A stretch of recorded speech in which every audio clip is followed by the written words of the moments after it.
সারাদিন মোবাইল দেখোস, যা বাজার থেকে মরিচ নিয়ে আয়। হ্যাঁ মা, তুমি চিন্তা করো না, আমি বাজার থেকে মরিচ নিয়ে আসতেছি। বাজারে তো চলে আসলাম, এখন নুসরাতের দোকানে যাই, তার কাছ থেকে বড় বড় মরিচ নেব। এই নুসরাত ভাবি, আমাকে বড় দেখে 1 কেজি মরিচ দেন তো।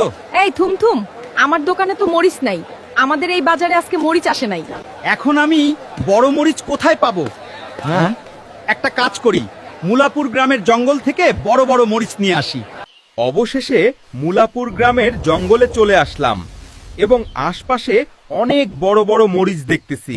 তুমি কি আমার জঙ্গল থেকে মরিচ নিতে এসেছো? এটা আমার এলাকা।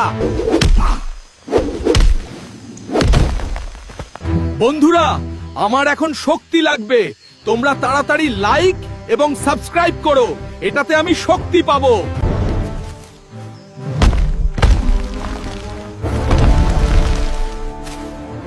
বন্ধুরা, এরকম মরিচকে আমি মেরে এক সময় ভর্তা বানিয়ে খেতাম। ওই মা, কই গেলা? দেখো, তোমার জন্য কত বড় একটা মরিচ নিয়ে এসেছি।